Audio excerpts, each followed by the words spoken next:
Let's start with an example. What we deal with primarily is if people are talking single family home, the conversation often leads to, should I buy something a little bit cheaper and renovate it? Should I buy something significantly cheaper and maybe gut renovate it? So here in Logan Square, Bucktown, Wicker Park, a single family home that's really nice, you can probably get into something turnkey for 1.3, 1.4 million. So often people are like, okay, maybe let's look at 7, 8, 900, maybe even $1 million and do some varying degree of renovation. Let's start with why they should run away. Why should you never fucking do that? First and foremost, the major thing is it's construction budget. If you don't have a realistic sense of like what that is, a lot of people kind of try to jump into it, interview one contractor only, look through HGTV and say, hey, I can get this done for $100,000, $200,000. When in reality, they're talking about a $200,000 to maybe $400,000 budget.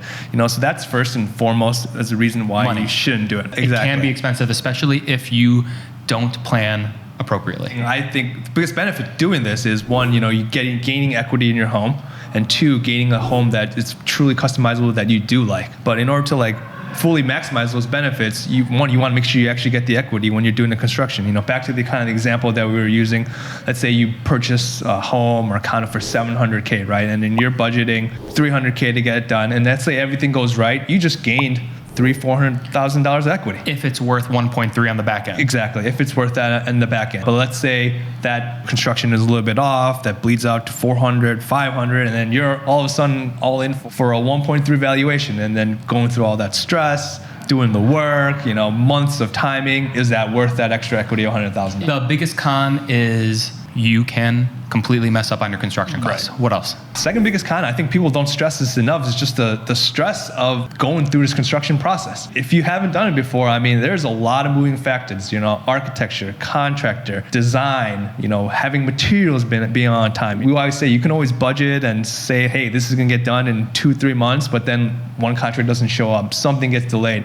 That 3 months can become 6 months, 7 months, 8 months. So price, time, stress. Those are huge things though, if you really think about it. So especially if someone that's never dealt with it again before, you gotta be expected to, again, hold off maybe 6 to 8 months on some projects. These are like the expected cons. These are the things that you need to plan for, right? These are your contingencies, contingency budget, contingency time frame. What are some of the nightmare scenarios in building? Biggest thing is, let's say the contractor's not showing up on time. And especially when you're building ground up, everything kind of has to be on schedule. And if one thing doesn't go, like this tier 1 doesn't go on time, it gets pushed back a few weeks. Biggest nightmares are just not having the right contractors. And, we've kind of worked with people throughout the years, so we have a good trusted group of people. But especially, if someone's looking to purchase the home and looking on Yelp and Google. House.com, Angie's List. And trying to say, who can help build a contractor, and going through a list and not really knowing the right questions to ask, it can be a nightmare. I can think of 2 nightmare scenarios. One is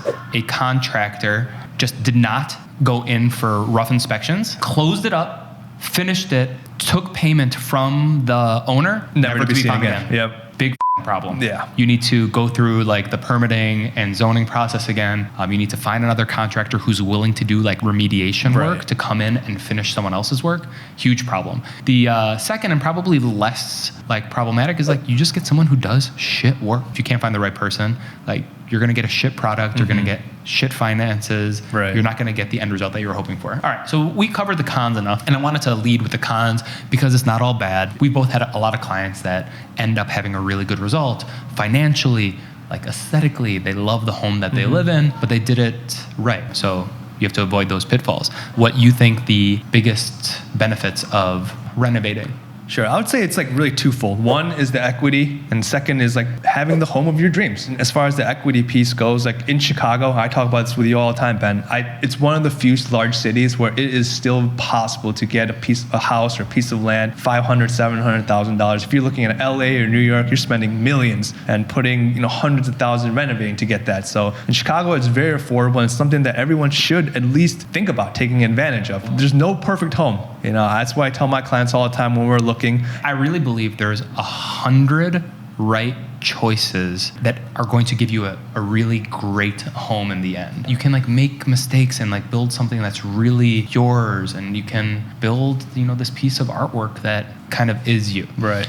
So I think those are the pros and cons of a big renovation, and people need to consider all of it before they dive into something that is that big. And you can literally pick up the phone, call Alex or myself, go to benlalez.com, click About Us, and you can get a free consultation at the very least.